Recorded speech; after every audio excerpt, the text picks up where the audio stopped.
Assalamualaikum warahmatullahi wabarakatuh. Kami akan mempresentasikan hasil diskusi kelompok kami yang beranggotakan 1. Ali Mustaqim, 2. Freddy Singgi Dwi Fauzan, 3. Irfan Sirajuddin, 4. Muhammad Amir Muntaha, dan 5. Saya sendiri Qoriyat Majid mengenai saham. Pengertian saham.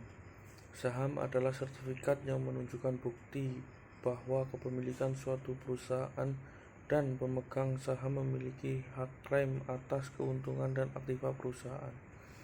Saham merupakan surat berharga yang menunjukkan bagian dari kepemilikan perusahaan.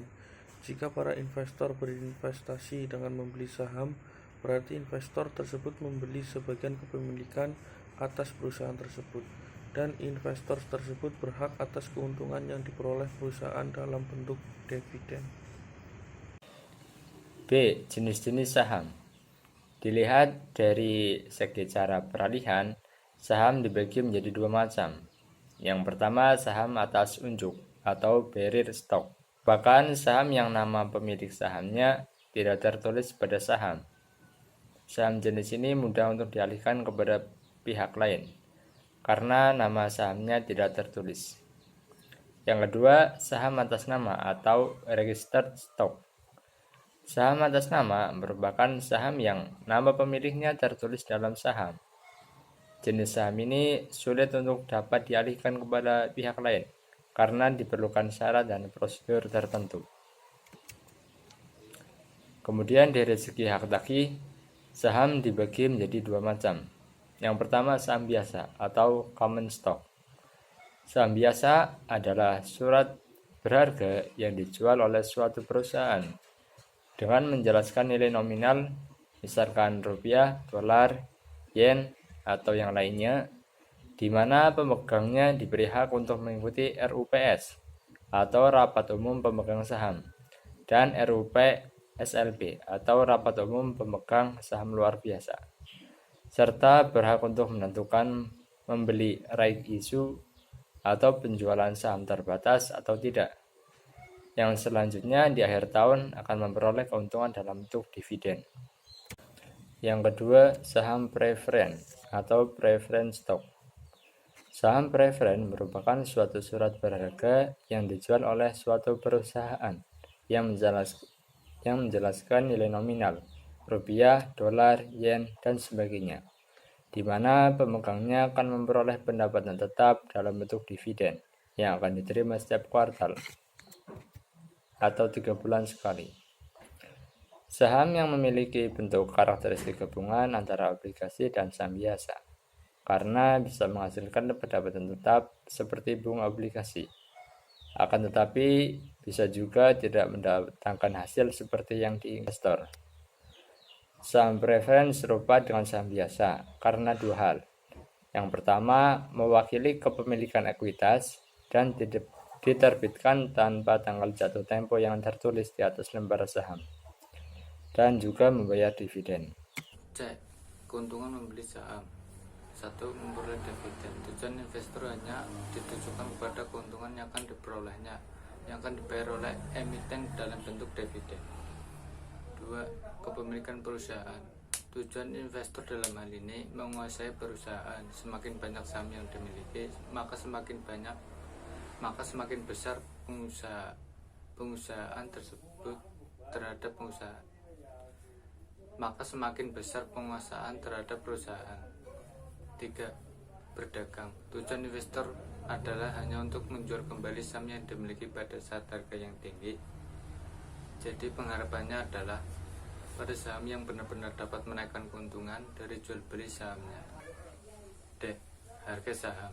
Saham adalah sertifikat menunjukkan bukti kepemilikan suatu perusahaan, dan pemegang saham memiliki hak klaim atas penghasilan dan aktiva perusahaan.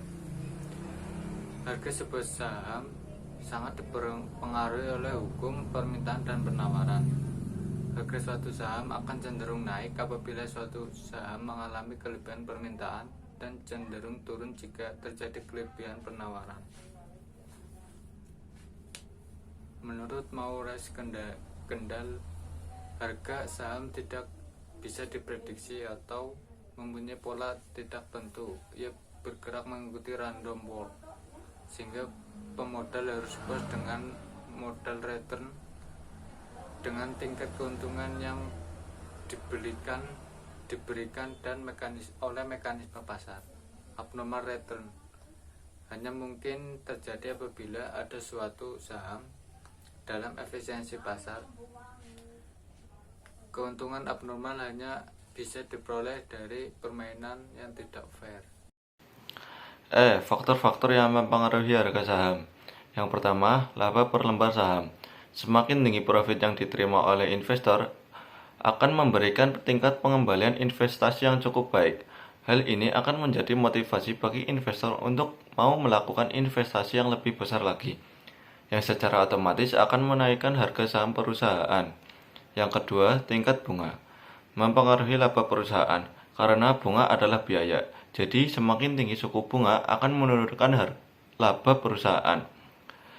Mempengaruhi persaingan di pasar modal antara saham dengan obligasi.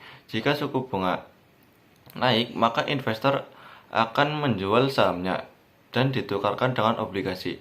Hal ini akan menurunkan harga saham. Yang ketiga, jumlah kas dividen yang diberikan. Peningkatan pembagian dividen dalam jumlah yang besar akan meningkatkan harga saham dan juga meningkatkan kepercayaan investor terhadap perusahaan. Yang keempat, jumlah laba yang diperoleh perusahaan. Investor pada umumnya melakukan investasi di perusahaan yang memiliki profit cukup baik, karena menunjukkan prospek yang cerah dan dapat menarik investor untuk berinvestasi yang nantinya akan mempengaruhi harga saham perusahaan. Yang kelima, tingkat resiko pengembalian. Meningkatnya tingkat resiko dan proyeksi laba yang diharapkan perusahaan akan mempengaruhi harga saham perusahaan tersebut. Pada umumnya, semakin tinggi tingkat resikonya, akan semakin tinggi pula tingkat pengembalian saham yang diperoleh. Volume perdagangan saham. Volume perdagangan saham adalah jumlah saham atau surat berharga yang diperdagangkan di pasar modal selama periode yang telah ditentukan. Volume perdagangan saham merupakan salah satu variabel dari harga karena volume perdagangan saham menggambarkan jumlah aktivitas perdagangan. Dengan menggunakan volume perdagangan saham dengan harga, investor mengetahui segala hal yang sebenarnya sedang terjadi di pasar modal. Ada beberapa prinsip dalam penafsiran volume perdagangan saham, yaitu yang pertama, prinsip yang paling utama adalah bahwa volume perdagangan saham sejalan dengan tren. Aktivitas perdagangan akan meningkatkan pada saat uptrend dan aktivitas perdagangan akan menurun pada saat pasar sedang downtrend. Hal ini berarti bahwa volume perdagangan saham dapat digunakan untuk memprediksi tren pasar saat ini. Yang kedua, aktivitas pembeli dan penjual di pasar modal sangat mempengaruhi harga saham. Misalnya jika seorang penjual bereaksi terhadap suatu berita buruk, kemudian menjual sahamnya, hal ini akan menyebabkan harga saham turun.